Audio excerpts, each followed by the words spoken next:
하나님께서 오늘 우리에게 주시는 말씀은 마태복음 2장 7절에서 11절까지의 말씀입니다. 다 찾으신 줄 믿고 제가 받들어 읽겠습니다. 이에 헤롯이 가만히 박사들을 불러 별이 나타난 때를 자세히 묻고 베들레헴으로 보내며 이르되 가서 아기에 대하여 자세히 알아보고 찾거든 내게도 구하여 나도 가서 그에게 경배하게 하라. 박사들이 왕의 말을 듣고 갈새 동방에서 보던 그 별이 문득 앞서 인도하여 가다가 아기 있는 곳 위에 머물러 서 있는지라. 그들이 별을 보고 매우 크게 기뻐하더라. 집에 들어가 아기와 그의 어머니 마리아가 함께 있는 것을 보고 엎드려 아기께 경배하고 보배압을 열어 황금과 유향과 몰약을 예물로 드리니라. 아멘. 오늘 함께 나눌 말씀의 제목은 예수님의 오심을 사모하는 사람입니다. 여러분, 2000년 전에 이스라엘 백성들은 메시아가 와서 자신들을 해방시켜 줄 것을 기다리고 있었습니다. 하지만 인류의 구세주이신 예수님께서 이 땅에 오셨을 때 예수님을 기쁨으로 맞아들였던 사람들은 별로 없었습니다. 마리아가 아기 예수님을 낳을 곳을 찾다가 없어 결국은 마국간에서 출산을 하게 되었습니다. 여러분, 사람들은 메시아 구세주가 와서 자신들을 구원해 주기를 바랬지만 정작 메시아이신 예수님께서 이 땅에 오셨을 때 그들은 예수님을 알아보지도 못했고 예수님을 영접하지도 않았습니다. 여러분, 오늘은 교회력으로 말한다면 대림절의 시작입니다. 대림절은 성탄절 전 4주간을 말하는 절기로서 우리 예수님께서 이 땅에 오심을 사모하면서 성탄절을 준비하는 절기라고 말할 수가 있습니다. 여러분, 우리는 얼마나 우리의 심령에 또 우리의 가정에 우리의 교회에 예수님께서 오시기를 정말로 간절히 사모하고 있는가요? 여러분, 기도의 사람이라 불리는 E.M. 바운주 목사님이라는 분이 계십니다. 이분은 기도에 대해서 이렇게 말을 하셨어요. 간절한 마음이 없는 기도는 공허한 빈 껍데기, 곧 헛된 말장난에 불과하다. 하나님은 간절한 마음이 있는 곳에 임하신다. 간절한 마음은 하나님을 모든 일의 중심으로 삼는다. 간절한 마음은 단지 기도할 때나 교회 나갈 때만 하나님을 인정하는 것이 아니라 범사에 하나님을 인정한다. 여러분, 우리가 기도를 한다는 것은 하나님께 우리의 마음과 형편과 상황을 아뢰이면서 하나님의 도우심을 구하는 거죠. 그런데 이처럼 기도한다고 하면서도 우리는요, 간절함이 빠질 때가 있었다는 거예요.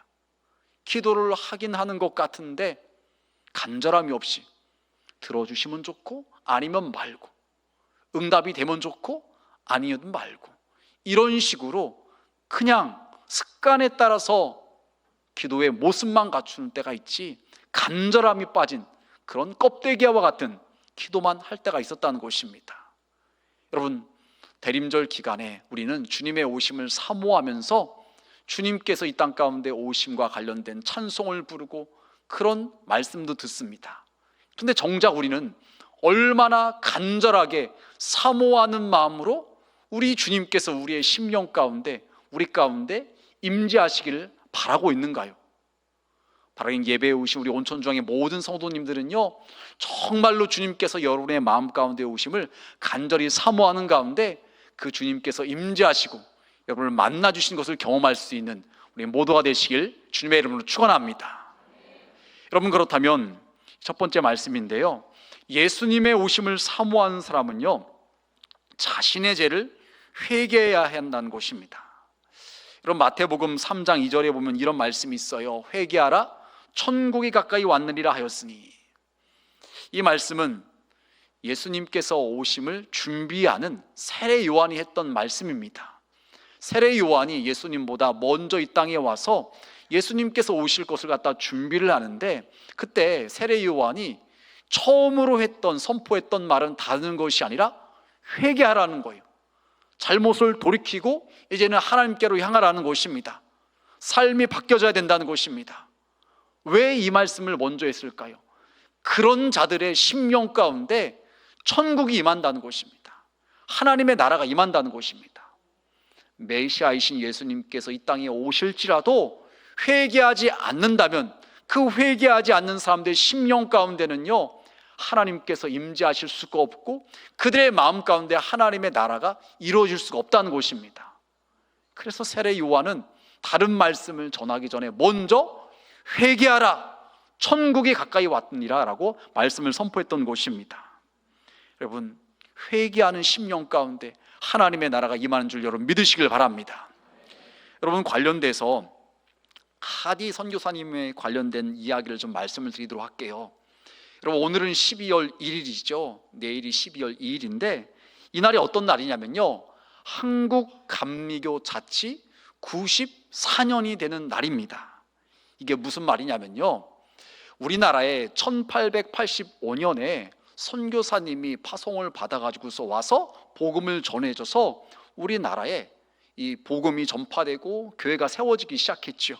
그런데 우리 감리교로 말한다면요, 감리사님, 선교사님들이 파송되어서 올 때 미국 감리교의 상황이 어떤 상황이었냐면요, 하나가 되지 못했고 이 흑인과 백인 인종차별의 문제 때문에 북감리교회, 남감리교회로 나눠져 있었어요. 그것 때문에 갈등이 있었어요. 그래서 북감리회에서 파송을 받은 선교사님들은 한국 땅에 와서 복음을 전하고 교회를 세울 때 그 세워진 교회들도 미 북감리교회 소속의 교회가 되는 거예요. 그리고 남감리교회에서 파송을 받아서 온 선교사님들이 복음을 전하고 교회가 세워지면 그 교회들은 또 남감리에 소속이 된 거예요. 그러니까 한 땅에서 같은 예수님을 믿고 같은 감리교인이라고 말은 하는데 이게 서로 다른 거예요, 소속이. 그런 안타까운 일이 있었어요. 그런데 너무나 감사한 것은요, 1930년에 미국에서는 아직도 북감리하고 남감리하고 나눠져 있었는데 우리 한국에서는요, 처음으로 하나의 기독교 조선 감리교회가 출발하게 된 것입니다. 정작 파송했던 그 미국은요, 하나가 되지 못했는데 우리 조선 땅에서는요, 이것이 하나가 되었다는 것입니다. 여러분, 그런데 이 일을 하는 데 있어서 주도적인 역할을 감당했던 분이 누구냐? 바로 하디 선교사님이라는 분이었다는 거예요. 여러분, 이분은 어떤 분이냐면요, 원산 대부흥 운동을 일으키는데 하나님께 귀하게 쓰임받았던 인물이에요. 여러분, 우리는 많은 경우에 1907년 평양 대부흥 운동만을 기억하는 경우가 많이 있는데 그것이 그런 부흥 운동이 일어날 수 있었던 출발은요, 1903년에 있었던 원산 대부흥 운동이 시발점이 되었다는 것입니다. 여러분, 그런데 이것이 어떻게 일어난지 살펴보면요, 선교사님들 가운데 여자 선교사님 두 분이 본인들이 이 선교를 하면서 보니까 함께 선교사로 파송을 받아서 와서 선교를 하는 선교사님들 가운데 성령의 충만함이 없는 것처럼 보이는 거예요. 열정도 잃어버린 것 같아요. 그래서 그 마음에 너무 안타까워가지고서 그분들이 작정을 하고서 계속해서 선교사님들을 위해서 기도를 했다는 거예요. 그들이 성령의 충만함을 받기 위해서. 그런데 마침 8월 달이 되어서 여름 휴가차 선교사님들이 원산에 있는 해수욕장 근처로 모여서 휴가를 보내게 되었대요. 그런데 이 여자 두 선교사님이 잘됐다, 이때 우리가 좀 집회를 하고 은혜를 받으면 좋겠다 해서 이 사경회를 갖다 열게 되었는데 사경회 강사로 하디 선교사님께 말씀을 전해달라고 부탁을 했다는 거예요. 근데 하디 선교사님이 그 부탁을 받고서 기도하면서 말씀을 준비하는 과정 가운데 본인이 먼저 찔림을 받습니다. 내가 하나님의 말씀대로 살지 못했구나. 내가 선교사라고 하면서 가르친 것은 많이 했지만 정작 하나님의 말씀과 상관없이 살았구나. 이것이 찔림을 받아가지고서 말씀을 전함에 있어서 본인의 죄를 회개하고 고백하고, 그러자 그 가운데, 그 선교사님 가운데 성령의 강력한 역사하심이 일어나고 그 말씀을 전하고 듣는 가운데 함께 했던 회중들 가운데도 성령의 강력한 역사가 있게 되었다는 것입니다. 여러분, 만약 하디 선교사님이 본인이 잘못한 것을 깨닫고 그냥 깨달은 것으로만 끝나고 회개하지 않고 그것을 갖다가 덮어놓고 넘어갔다면요, 하디 선교사님을 통해서 1903년에 원산 대부흥 운동이 일어날 수가 없었을 거예요.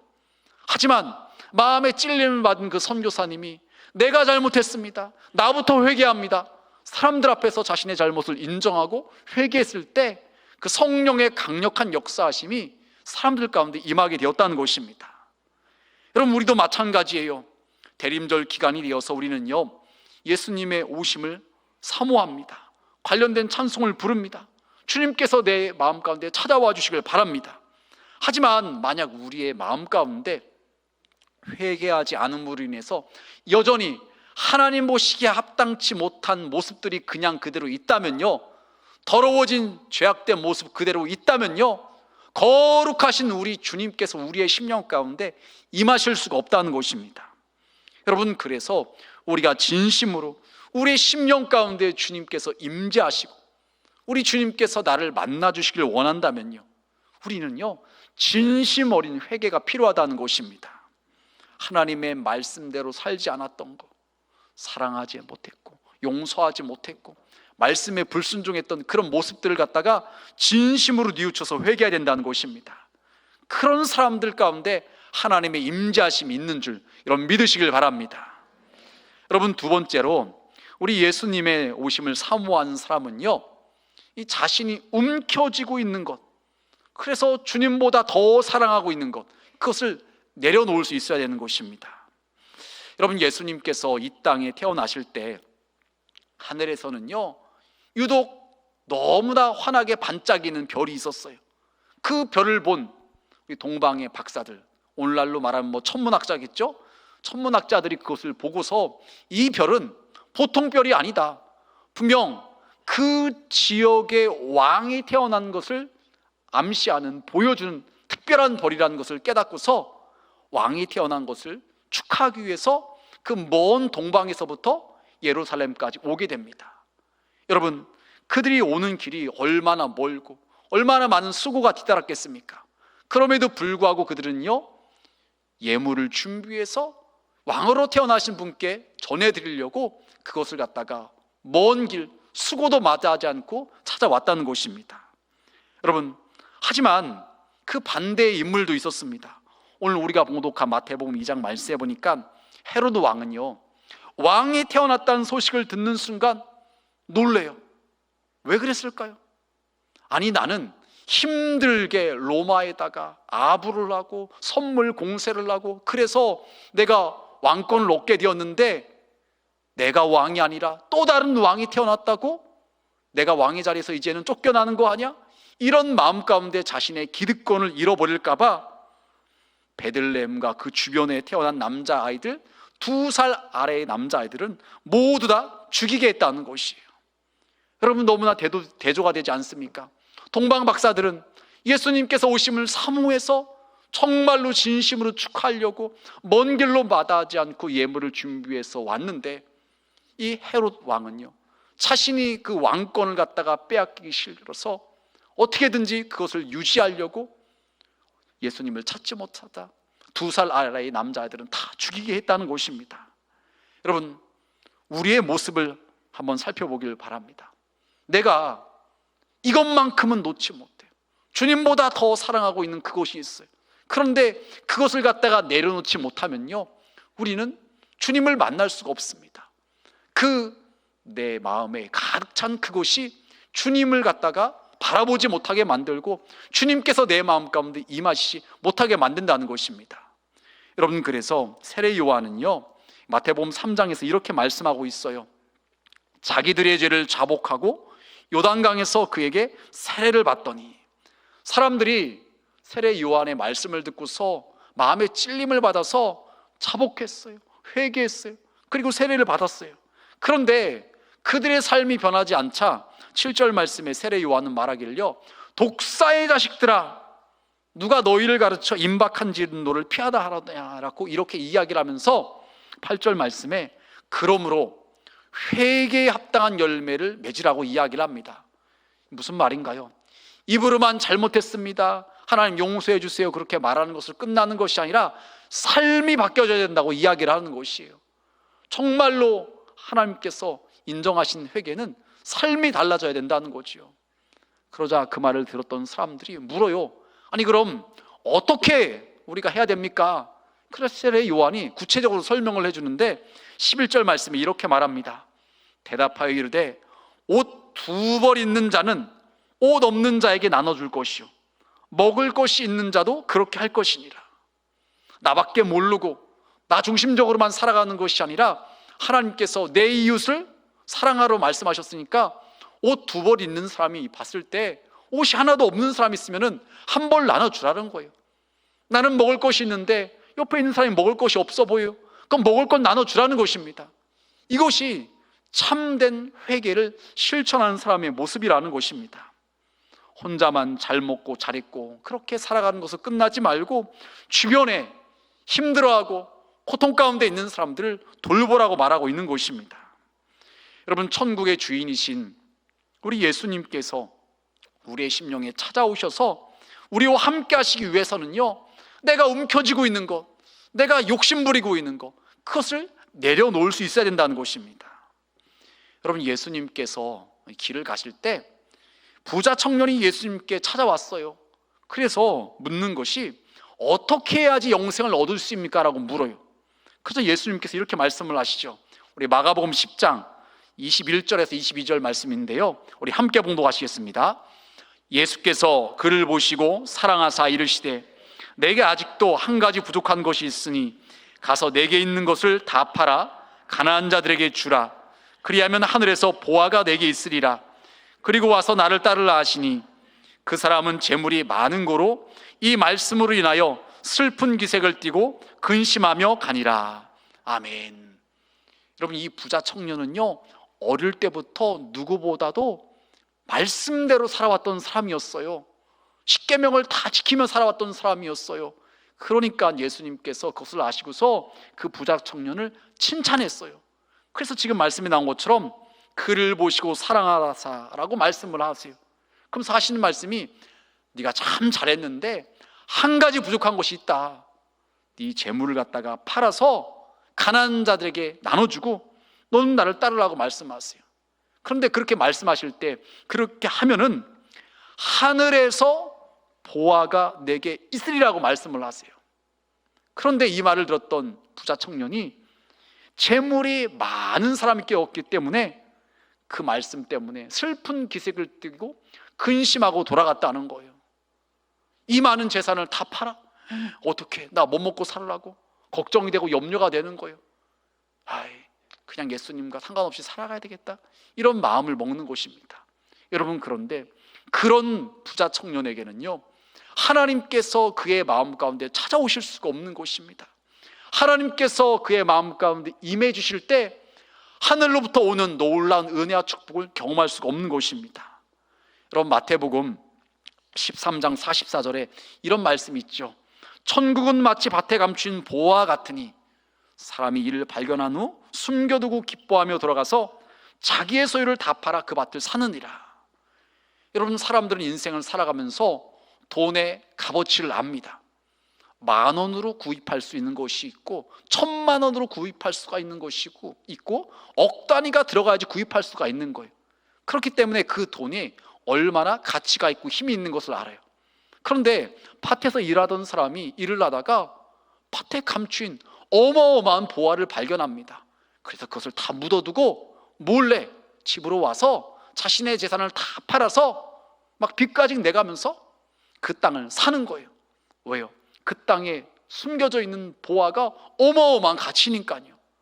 여러분, 천국이 이렇다는 것입니다.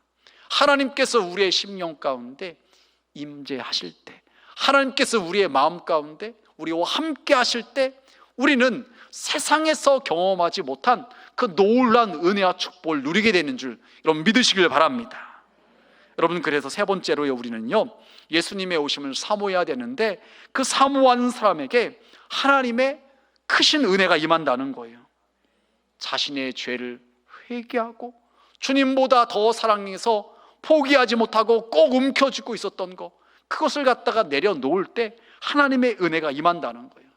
어떤 은혜가 임할까요? 첫 번째로요, 하나님께서 우리를 만나주심으로 평안함이 임한다는 것입니다. 여러분, 이런 것을 설명드릴 수가 있겠죠. 어린 아이가 병에 든 사탕을 갖다가 먹고 싶어서 그 병 안으로 손을 넣었어요. 한 주 막 움켜줬어요. 그런데 손을 빼려고 그러니까 안 빠지는 거예요. 처음엔 당황하다 나중엔 울면서 엄마를 찾는 거예요. 엄마가 와서 뭐라고 말씀하실까요?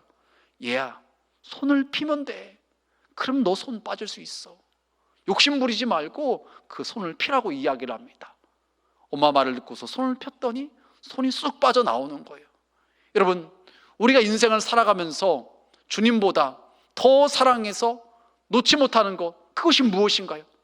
그것이 돈이거나 아니면 자존심이거나 내 체면이거나 여러 가지가 될 수 있겠죠.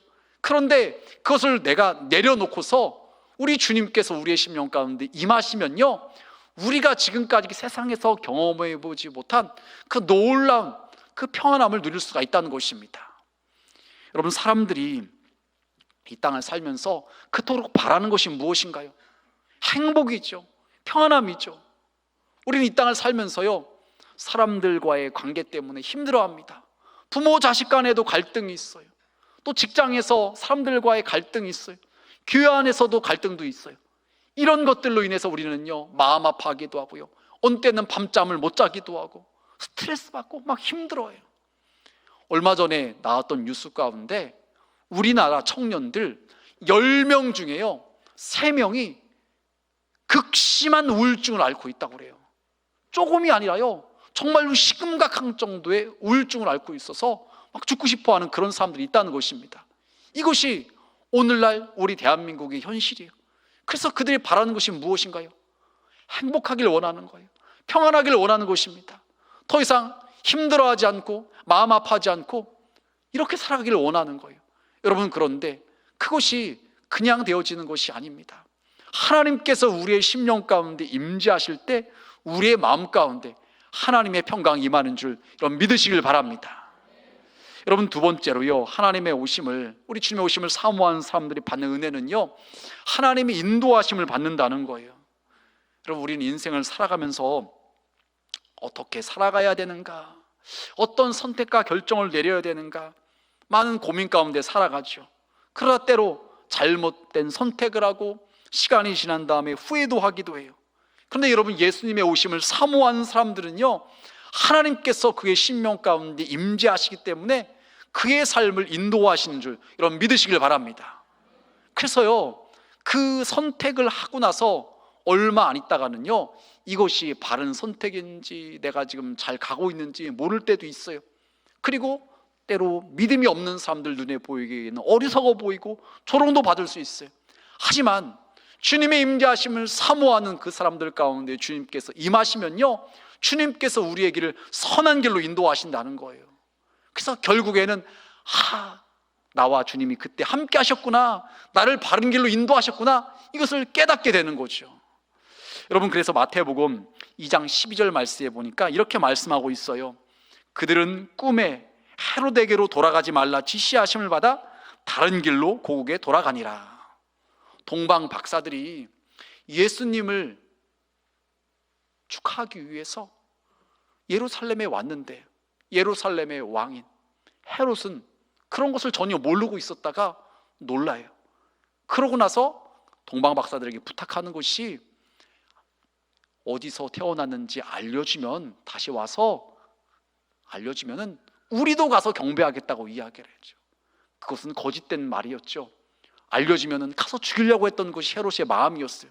그런데 우리 예수님의 오심을 사모하는 마음으로 먼 길로 마다하지 않고 찾아와서 축하를 했던 그들에게 하나님께서 꿈에 말씀하시기를 헤롯에게로 돌아가지 말라, 그렇게 지시함을 받아서 다른 길로 돌아서 고국으로 안전하게 돌아갈 수 있었다는 것이에요. 여러분, 이처럼 동방 박사들은 하나님의 인도하심을 받아서 결국 그들의 안내로 인해서 마리아와 요셉은 안전하게 피할 수가 있게 되었던 것입니다. 여러분, 우리의 인생살이 그래요. 어찌할 바를 모를 때가 많아요. 어떤 선택, 어떤 결정을 내려야 될지 몰라요. 우리는 바로 눈앞밖에 못 봐요. 하지만 하나님께서는요, 멀리 내다보시는 분이에요. 그분께 우리의 삶을 맡기고 그분을 사모하며 그분의 임재하심을 구할 때 하나님께서 우리 가운데 어떤 일을 행하실까요? 우리 빌립보서 2장 13절 말씀 함께 공독하시겠습니다. 너희 안에서 행하신 일은 하나님이시니 자기의 기쁘신 뜻을 위하여 너희에게 소원을 두고 행하게 하시나니. 아멘. 주님의 임재하심을 사모한 사람들 가운데 주님께서 우리 가운데 찾아오셔서요, 우리의 마음 가운데 소원함을 주시는 거예요. 열정을 주시는 거예요. 꿈을 주시는 거예요. 비전을 주시는 거예요. 그래가지고서 주님께서 기뻐하시는 삶을 살아가게 만드시는 거죠. 더 나아가서 요한복음 16장 말씀에 보니까요, 그러나 진리의 성령이 오시면 그가 너희를 모든 진리 가운데로 인도하시리니. 어찌할 바를 모르는 우리에게 하나님께서 꿈과 소원함과 열정과 비전만 주시는 것이 아니라 우리를 갖다가 모든 진리 가운데로 인도하신다는 거예요.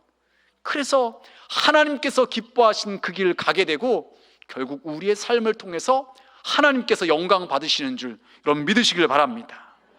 여러분, 그래서 우리는요, 주님의 오심을 기다리는 이 대림절 기간에 다른 무엇보다도 주님께서 내 마음 가운데 오심을, 또 우리의 가정 가운데, 우리의 교회 가운데 임재하시길 사모해야 된다는 것입니다. 여러분, 말씀을 정리하겠습니다. 여러분, 얼마나 우리 주님께서 여러분의 심령과 가정 가운데, 우리의 교회 가운데 임재하시기를 사모하고 있는가요? 말은 그렇게 하는데 정작 우리의 관심은 너무나 엉뚱한 곳에만 가 있지는 않은가요?